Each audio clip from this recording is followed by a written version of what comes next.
வேந்தர் சார் வந்து டெல்லியில் இருக்க பிரைம் மினிஸ்டர், இந்த பிரைம் மினிஸ்டர் அதுக்கு முன்னாடி இருந்த பிரைம் மினிஸ்டர்ஸ் உட்பட சாதாரண அவர் ஊரில், அவர் பிறந்த ஊரில் இருக்கிற பாமரர்கள்லாம்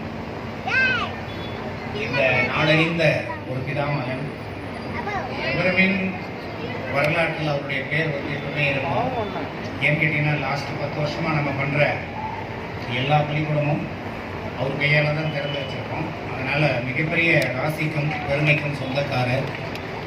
எனக்கு ரொம்ப டயர்டாக இருக்குது. நிறைய ஸ்கூல் நடத்தி ரொம்ப டெய்லி ஓடி டயர்டாக இருக்குது.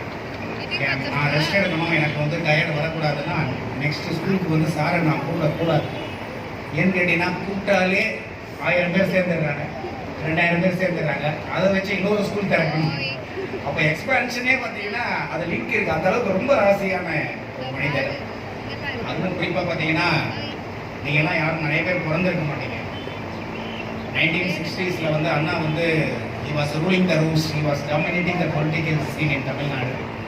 அந்த டைமில் வெறும் 28 வயசில் சாருக்கிட்ட வந்து மெம்பர் ஆஃப் பார்லிமெண்ட், மக்களால் தேர்ந்தெடுக்கப்பட்ட ஒரு எம்பி போஸ்ட் கொடுத்த அளவுக்கு முதல் ஒரு பெருமைக்குரிய ஒரு சொந்தக்காரர்.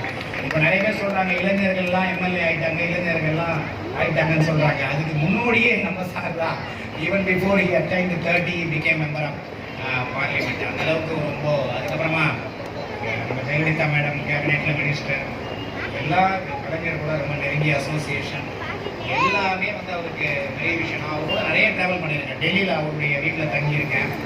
அவர் கூட நிறைய நாங்கள் வந்து ஒரு ஸ்கூலுக்கு, காலேஜ், யூனிவர்சிட்டி, அவர் இந்தியா அறிந்த ஒரு பிதாமகன்னா கூட பள்ளிக்கல்வியில் ரொம்ப இன்ட்ரெஸ்ட் அதிகம். இப்போ அவருடைய ஃபேமிலி வந்து இப்போ அவங்க வண்டலூரில் அந்த பக்கம் ஸ்கூல் ஸ்டார்ட் பண்ணியிருக்காங்க. பிஐஎஸ் வெல்லூர் இன்டர்நேஷ்னல் ஸ்கூல்ட்டு. எங்களுக்கு நிறைய இன்புட்ஸ் கொடுப்பாரு. எப்படி ஒரு ஸ்கூல் ரன் பண்ணணும், எப்படி பண்ணணும், கவர்மெண்ட்டில் என்னென்ன இன்னும் பண்ண வேண்டியிருக்கு. அவர்கிட்ட மட்டும் ஒரு 3 நாள் இந்த கவர்மெண்ட்டு காது கொடுத்து கேட்டால் போதும், ஸ்கூல் எஜுகேஷன் உருவாட்டிடும். எதுவும் இல்லை. அந்த அளவுக்கு வந்து நிறைய அனுபவசாலி, கருத்து அனுபவசாலி. அதை பேசிக்கிட்டே போகலாம், டைம் இல்லை. அதனால் அப்படிப்பட்ட ஒரு பெருமகனார் அவருடைய பாதங்கள் இந்த கேம்பஸில் பட்டது அப்படிங்கிறது நான் ஏற்கனவே சொன்ன மாதிரி போன வருஷம் தானே இதே நேரம், போன வருஷம் ஜூன் 16 நேற்று அந்த டேட்டில் வந்து அதே டைம் 1 வருஷம் முன்னாடி கரெக்டாக பருத்திப்பட்டு திறந்து வச்சாரு. இன்னைக்கு 1500 பேர் வந்துட்டாங்க.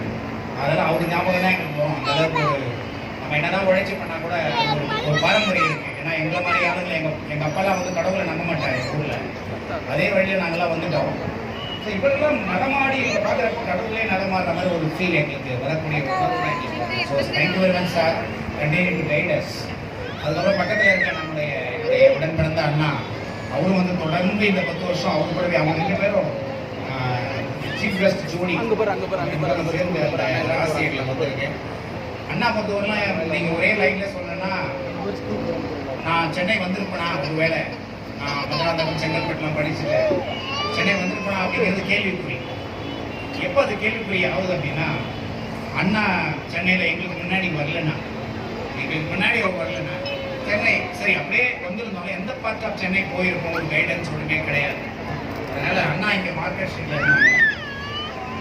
இந்த ஏரியாவுக்கு வர்றதுக்கான காரணம் இருந்தது. அதில் ஒரு விஷயம் என்னன்னா, அண்ணா இங்கே இருந்தார். அதே டைமில் இந்த பள்ளிக்கூடத்தோட சிஓ மேடம் மகேஸ்வரி மேடம் வந்து ஒரு ஸ்கூலில் படிச்சுட்டு இருந்தாங்க. ஆனால் ஒருத்தர் தெரியாத மாதிரி அப்படியே சொந்தக்காரங்க தான். என் பேரே ரங்கசாமி நாயுடு ஸ்ட்ரீட்டு, அது ஃபேமஸாகவே வந்து ஏரியாவே ஃபுல்லாக என்னுடைய ரிலேட்டிவ்ஸ் நிறைய இருந்தாங்க. அது வந்தது. அதுக்கப்புறம் வந்துட்டு ஃபஸ்ட்டு நம்பர் 3 முனுசாமியாச்சாரி ஸ்ட்ரீட்டில் நானும் அண்ணாவும் சேர்ந்து எங்கள் அப்பா அம்மா பேரில் ஒரு டியூஷன் சென்டர் பண்ணோம். கரெக்டாக 1985 நான் வைஷ்ணவ் காலேஜில் எனக்கு சீட்டு கிடச்சி நான் பிஜி படிக்க தான் சென்னை வந்தேன்.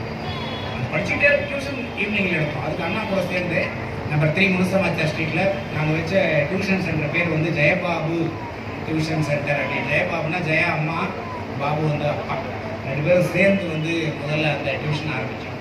இன்ஃபேக்ட் அந்த போர்டு கூட இன்னும் பத்திரமா எடுத்து வச்சுருக்கேன். ஸோ அதுக்கப்புறமா வந்துட்டு அண்ணா கொஞ்சம் கேப் எடுத்துச்சு. நான் அந்த எஜுகேஷன் லைன்லேயே டியூஷன் சென்டர் அப்படின்னு. ஆனால் திரும்பி நாங்கள் ஒன்றா சேர்ந்தது, கல்வித்துறையில் ஒன்றா சேர்ந்தது எப்போ பார்த்தீங்கன்னா 1992 ஒரே வருஷத்தில் 2 பேருமே. நான் குளத்தூரில் எவர்வின், அண்ணா வந்து கோயம்பேட்டில் வந்து தாகூர் மெட்ரிகுலேஷன். நீங்கள் இன்விடேஷனில் பார்த்துருப்பீங்க. அது ஒரே டைமில் நாங்கள் வந்து பள்ளிக்கூடம் ஆரம்பித்தோம். என்னென்னா ஒரு மேடம் இங்கே சொன்ன மாதிரி ஒரு லோயர் மிடில் கிளாஸ் எனக்கெல்லாம் ரொம்ப கஷ்டம். நிறைய சொந்தக்கார இருந்தாலும் நமக்கு ஒரு டிக்னிட்டி இருக்குல்ல, அதனால யார்கிட்டயும் அந்த ஹெல்ப் கேட்க மாட்டேன். நான் அடிக்கடி சொல்லுவேன், இங்கே இருக்க சிந்து பொம்மனில் சாம்பார் சாதம் 70 பைசா, சில டைம் 60 பைசா தான் கையில் இருக்கும். 5 பைசா 10 பைசா இல்லைன்னா கூட சாப்பிடாம கூட வந்துடுவேன்.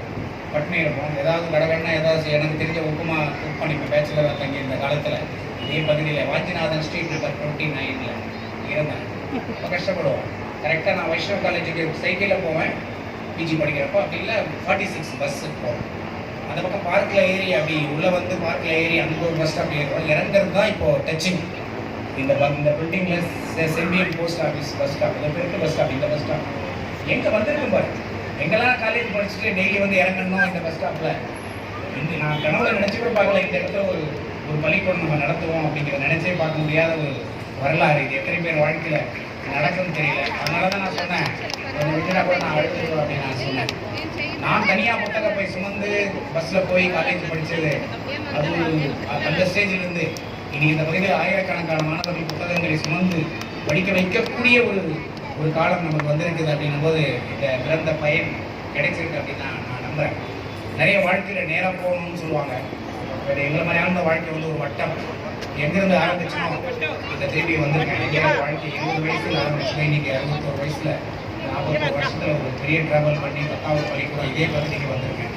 மேத்தமெட்டிக்கல் இன்ஸ்ட்ருமெண்ட்டில் அந்த கம்பாஸ் அது வந்து சர்க்கம்ஃபரன்ஸ் அளக்கிறதுக்கு என்ன பண்ணுவாங்க, ஒன்று வந்து ஊனி ஒரே இடத்துல இருக்கும், மீதியெல்லாம் போயிட்டே இருக்கும். போயிட்டு கடைசியில் எங்கே ஆரம்பிச்சதோ அங்கே வந்து அந்த சர்க்கிள் முடியும். அது மாதிரி தான் இந்த வாழ்க்கை அது நமக்கு கரெக்டாக வந்திருக்கு. இது என்ன கிடையாது, இது வந்து ஒரு நல்ல பாடம். அது எல்லாருக்கும் ஒரு நல்ல பாடம். நீ எந்த இடத்துல ஆரம்பிச்சோ அந்த இடத்துல திரும்பி வரணும். ஆனால் ஆரம்பிச்ச போது இருந்த வாழ்க்கை வேறு, நிலை வேறு, முடியப்போ இருந்த வாழ்க்கை வேறு அப்படிங்கிற ஒரு விஷயம். டைம் ஆகிட்டு இருக்கு. நான் பேரண்ட்ஸுக்கு மேலே கூட சொன்னாங்க மோட்டிவேஷன் ஸ்பீச்லாம். இப்போ அது முடியாது, நான் 5 மினிட்ஸ் முடிச்சு அவங்க நிறைய டைம். சாருக்கும் வந்து எவ்ரி மினிட் அவருக்கு ரொம்ப முக்கியமான ஒரு கோல்டன் டைம். நான் இவ்வளோ நாள் கண்டிப்பாக பேரண்ட்ஸ் கிட்ட பேசுவேன். இதுக்கு உங்களுக்கு கேதர் பண்ணி பேசுகிற ஐடியா வச்சு ஒரு மீட்டிங் போட்டு நம்ம நிறைய பேசுவோம். எவ்ரிதிங் ரொம்ப டிஃப்ரெண்ட் இன்ஸ்டியூஷன்.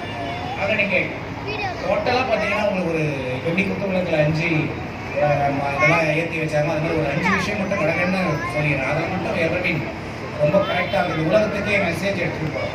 ஒரு 10,200 பேர் பள்ளிக்கூடத்தில் அதெல்லாம் சார் தான் காரணம். எங்கள் அசோசியேஷன் நந்தகுமார் ஒருத்தருக்கார். அவர் நாங்கள்லாம் சேர்ந்து தமிழ்நாடு ஃபுல்லாக மிகப்பெரிய சர்வீஸ் பண்ணிவிடுவோம். இன்ஃபேக்ட் இந்தியா ஃபுல்லாக பண்ணுவோம். நாங்கள் அப்படி தான் டெல்லிலாம் போயிட்டு வந்தோம். வெறும் எவர்மின் பாதை இல்லை. இந்த நாடு வந்து சுபிட்சம் அடைய வேண்டும். எல்லார் வீட்லேயுமே வந்து குறைந்தபட்சம் மாதம் எல்லார் வீட்லேயுமே எல்லா வருமானமும் சேர்த்து ஒரு 2 லட்சம் 3 லட்சம் மாதம் வரணும். யார் வீட்லேயுமே கடன் இருக்கக்கூடாது. அந்த பாதையை நோக்கி தான் நம்முடைய கல்வி சென்று கொண்டு இருக்குது. அந்த வகையில் வந்து நீங்கள் நிறைய விஷயத்த சொல்ல வேண்டியிருக்குன்னா கூட ஒரு குயிக்காக நான் உங்களுக்கு சொல்லிடுறேன். நம்பர் 1 வந்து நீங்கள் வச்சுக்கிற சொத்து சம்பாதனை பணம் வந்து அது வேற, உங்கள் குழந்தைங்களுக்கு அது சொந்தம் இல்லை அப்படின்னு மனசளவில் நினச்சிக்கங்க. காலத்துக்கு அப்புறம் எடுத்துக்கிறாங்களா ஒன்று, அவர்கள் எப்படி பணம் சம்பாதிக்க போகிறாங்க, என் குழந்தைங்க நான் அதை வச்சுட்டு போகிறேன், இதை சேர்த்து வச்சுட்டு போகிறேன், டெபாசிட் பண்ணிட்டு போகிறேன், அது கிடையாது. அது அவங்களுக்கு தெரியாமல் இருந்தாலே நல்லது. இன்ஃபேக்ட் நிறைய சொல்லணும், உன்னை படிக்க வைப்போம், உனக்கு நான் 1 பைசா தரமாட்டேன், என் சொத்து தரமாட்டேன்னு சொல்கிறவங்க பேரண்ட்ஸ் நல்ல பேரண்ட்ஸ். அப்போ தான் அவங்க உழைக்க ஆரம்பிச்சுவாங்க. ஸோ உங்கள் பணம் வசதிகள் வேறு, உங்கள் குழந்தை வந்து இன்றைக்கு ஏழையாக இருக்கிறாங்க, நீங்கள் பணக்கார ஆகணும். அதில் உங்கள் சொத்து குழந்தை சொத்தை பிரித்து பார்க்கணுன்றது நான் தாழ்மையாக கேட்குறேன். 2வது விஷயம், நீங்கள் வச்சுக்கிற பாசத்தோட அளவு இருக்குல்ல, அது வந்து ஒரு சென்சிபிளாகவும் லாஜிக்கலாகவும் இருக்கும். பாசத்தை குறைச்சிக்கிறது எப்பவுமே ரொம்ப நல்லது. குறிப்பாக பார்த்தீங்கன்னா அந்த குழந்தை வேர்வை சேர்ந்ததை பார்த்து ரசிக்கணும். அது ரொம்ப முக்கியம். குழந்தைக்கு வேர்த்து போதே துடைக்க வேண்டிய அவசியமே கிடையாது. அவங்களுக்கு உழைக்கணும். வீட்டில் சமையல் அறையிலிருந்து வீட்டை க்ளீன் பண்ணுறதுலேருந்து அவங்களுக்கு ஈடுபடுத்தும். உழைப்புன்னா என்னன்னு தெரிஞ்சாலே பார்த்தீங்கன்னா அவங்களுக்கு சோம்பல் வராது. அவங்க ரொம்ப உடம்பு நல்லா இருக்கும், மனசு நல்லா இருக்கும், அவங்க வாழ்க்கையில் சாதிக்க ஆரம்பிச்சிடும். பாசம் ரொம்ப அதிகமாக இருக்கிற பட்சத்தில் இப்போ +2 கேர்ளு கூட தலைவாரி விடுற மதர்ஸ் தான் நிறைய இருக்காங்க. அதை மட்டும் கொஞ்சம் குறைச்சி அவங்களேவா இருக்க விடணும் அப்படிங்கிறது தான் 2வது விஷயம். 3வது வந்து பள்ளிக்கூடம் வந்துட்டா டீச்சர்ஸ் தான் தரணும். சில பேர் சரி சொல்லி தருவாங்க, சொல்லி தர மாட்டாங்க, சில பேர் பாசம் இருக்காங்க. எல்லாம் அவங்களுடைய பிரச்சனை, அது மேனேஜ்மெண்ட் பார்க்கணும். நம்மளை பொறுத்தவரை டீச்சர்ஸ் கிட்ட ஒரு நாளும் கோபமாக பேசக்கூடாது, ஆர்கியூ பண்ணக்கூடாது. நீங்கள் லேட்டாக வந்தால் கேள்வி கேட்பாங்க, அதுக்காக நம்மளால பேசிட்டு அவங்க கேட்கக்கூடாது. அவங்க சொல்லி தரவையாக பிரின்சிபல் இருப்பாங்க. என் நம்பர் டைரியிலே ஸ்டூடெண்ட் டைரியிலே 26,000 மாணவர்கள் நோக்கி போயிடுது. 26,000 மாணவர்கள் டைரியிலே என்னுடைய நேம் இருக்குது, நம்பர் இருக்குது. அது நீங்கள் மெசேஜ் அனுப்பலாம். ராத்திரி ஃபுல்லாக நான் 200-300 பேர் daily reply. So get the things done wisely for your child side. உங்கள் குழந்தை நல்லதுக்காக கொஞ்சம் குனிஞ்சிருங்க, பண்ணிட்டு போயிடுங்க. என் குழந்தை நல்லா பார்த்துக்க, எனக்கு எனக்கு எனக்கு எனக்கு பரவாயில்ல, என்னை நீங்கள் எப்படி ட்ரீட் பண்ணாலும் பரவாயில்ல, என் குழந்தை நல்லா சொல்லி கொடுத்து வாங்க அப்படின்னு நம்ம காரியத்தை சாதிக்கணும் அப்படின்னு தான் இருக்கணும். தவிர கோவப்படக்கூடாது. பள்ளி கேம்பஸில் வந்து கோவப்பட்டு ஆஃபீஸ்லேயும் மற்ற இடத்துல நடத்தினாலும் இருந்தீங்கன்னா அது நீங்கள் கட்டுற பணத்துக்கு ஒரு பைசாவும் அதுக்கு பலன் கிடைக்கும். இது வந்து 3வது விஷயம். 4வது விஷயம் வந்து மொபைல் கேம்ஸ் இதெல்லாம் வந்து தள்ளி வைக்க வேண்டிய அவசியமே இல்லை. குழந்தைகளை பொறுத்தவரை லிமிட்டட் டைம் டேபிள் இதெல்லாம் இந்த நேரத்தில்